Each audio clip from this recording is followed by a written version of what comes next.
Thank you, everyone, for tuning in. Today we have Arnold Martin on the podcast. He's going to talk to us a little bit about sports at Coastal Carolina University. That's correct. I'm a huge sports fan here. I love the baseball team, the basketball team, and the football team. Those are my three favorites. All right, so if you had to rank them, 1, 2, 3, what are you doing? One has to be the baseball team, just because I played baseball when I was in high school, and the fact that that's probably the best team we have on campus, because they won the national championship in 2016 and brought some positive press to the university. The second one is probably the football team, just because my roommate plays on the football team. He was the captain last year. He's no longer the captain, but he really got me into Coastal football. And the third is what's your roommate's name? Sterling Johnson. He's the starting nose tackle for the Chanticleers. Is he having a good season? He's having a good year. He's I'd say about 8 tackles for loss, somewhere around there, and around 25, 30 tackles on the season. Okay. Solo. What year is he? A senior? He's a redshirt senior, so he's senior. He'll probably enter the NFL draft at the conclusion of the season. Okay, there you go. And what was the third one? And the third one is the basketball team, just because I love the energy that Cliff Ellis gives the student body each and every home game. I know if you haven't seen it yet, go on CCU men's basketball Instagram page the day of the game, and you'll see Cliff Ellis giving a public service announcement telling the kids to come here, and it's just great. And we've seen an increase in attendance of the basketball games, and I think some of it has to do with the fact that Cliff Ellis is advertising the games and getting student involvement on campus. I think that's great to see. Yeah, Cliff Ellis, definitely a big energy guy. One of my favorite things is late in the game after they, give the other team a good 20-point lead and then can make their comeback with 12 minutes left when you got Cliff doing a little one of these, getting the 80 people at the HTC Center all fired up. Definitely a energy guy. Definitely a good resume for Cliff. He's been coaching since the Revolutionary War, basically. Something like that. Auburn. He's a million wins or something. Yeah, Auburn, Clemson, somewhere else. He's bunch of wins. Definitely a coach who has some experience. And as we've seen, he's touted as a recruiter, and he's brought one of the best JUCO transfers in the state here. And was it Keyshawn Bruton? Something like that. Keyshawn Bruton, yeah. Keyshawn Bruton. He's having a good year, good start so far for the Chants, and I think he's only going to grow this year. He's going to be the key piece, the X factor for the Chanticleers men's basketball team this year.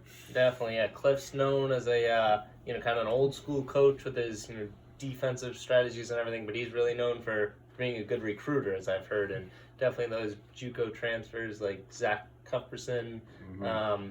And really, I think that's a kind of a topic that spreads to all those 3 sports you talked about. Like baseball, they definitely have some notable ones in Zach Bierman, guys like that. There always seems to be one kind of staple of the team that they pick up that and some JUCO transfer out of nowhere. I think the big JUCO transfer for the baseball team we're missing out on talking about so far is Lee Sponseller.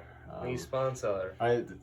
No one knew he was going to be that good. He's coming in, maybe projected 4th outfielder, bench player for the Chants, but he came in and he stepped up when the Chanticleers needed it most. He was one of the more consistent outfielders for the Chanticleers last year. So. And now, where did he transfer in from? Ohio Dominican. That is what's correct. that? That's not a D1, right? D2, D3. Definitely not a. If it is a D1, it's not on the map or anything. So definitely kind of a low-profile guy. Came into already an established outfield. Mm-hmm. And what would you say? Did Lee Sponseller have any big moments?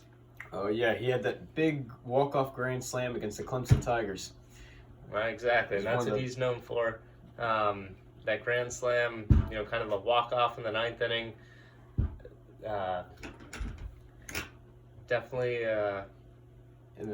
got the energy going, kind of turned that season around. They were really slumping there and got him into the playoffs. Yeah, and the thing about that game was that Coastal had a lot of momentum, and then Clemson came back and tied it up. And you think that Clemson, using their momentum, would come back and win the game, but they just didn't. Lee Sponseller had the moment of the year, in my opinion, for the Chants in 2018. That big walk-off grand slam that turned the season around against the Clemson Tigers at home. Yeah, kind of going off that. So you got Clemson and University of South Carolina, two public schools in the state of South Carolina, or in a Power 5 conference. Then you got Coastal and the Sun Belt, a mid-major team. They play. I know the basketball team plays South Carolina. The baseball team always plays Clemson. The football team doesn't really play either of those guys. But how would you say Coastal, kind of ranks and compares to those two big powerhouse schools, that they kind of share the state with, kind of bragging rights thing. They're kind of always the underdog, but how would you say they relate to them? Well, and kind of the strides they've been making. In baseball, they're right up there with South Carolina and Clemson. I think that's and my evidence to back that up is the national championship they just won a few years ago. And the fact that they recruit at a top 25 level, it seems like almost every year.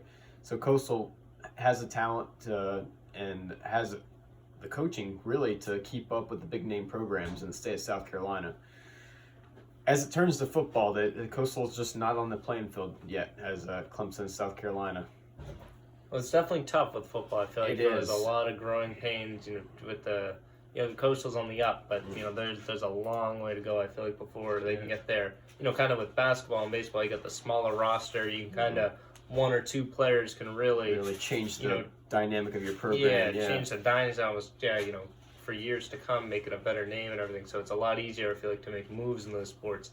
Whereas, football, it's just, you need to have steady growth for years and able to just be a contender with those schools. Yeah, football is definitely on the come up, but there's, as Pat alluded to, there are some growing pains. It seems like we still have some holdovers on the previous roster from Moglia into Chadwell, and I think specifically the positions of the offensive line and the defensive secondary have taken a hit this year. So I think that Chadwell needs to really put emphasis on recruiting people for the offensive line and the defensive secondary for the chance to have success in the future for the football program. And how would you say, if you had to rate Chadwell on a 1 to 10 scale, how would you say he's been doing since he's taken over here? Because I know you weren't a guy who was the highest on him when he came in. I wasn't the highest guy on Chadwell just because I thought that the university should have conducted a coaching search, and the fact that his triple option offense only won 3 games a few years prior. But I think that Chadwell has done a lot better than I was expecting this year. It seems like the football team actually has a culture. As you see, after every win, they beat the Piñata, so they have something to look forward to win. And I've been to a few practices this year, and the culture just looks a lot different. People, they're more willing to show up this year than they were in previous years. They have Chanticleer pride, and they want to have what it takes to win the game. So sometimes, when talent fails, hard work is necessary to win, and I think the Chants have that this year. All right. I like that. Now, as a little closing thing, we have a little door A, door B for you. The first one is to close out the podcast, you either have to sing the fight song with no music, or you have to do the interlude with no music. So what are you going to choose? Well, I'll probably do the interlude just because... all right, let's see. Let's see all the steps of the interlude. All How does it start off? So it starts off, you just warm up. Warm up, okay. And then you clap, right? Yeah. I forgot. And you clap a little bit. It's a clap, yeah. And then you gotta do the end. And it sparkles. Yep. Very good. And then fist bump. Yeah. Bring it all the way up. What's next? And then we have back to the interlude. No, Ninja Robot. That's right. Wait, I missed one. The Ninja Robot comes before, right? I think you're just gonna do it now. Just fake it till you make it. Yep. Yeah, it goes Ninja Robot, and then the fist bump. So I got the step wrong, and then the fist bump, all the way up. And then back to the interlude. And then back to the interlude. That's right. Finish strong.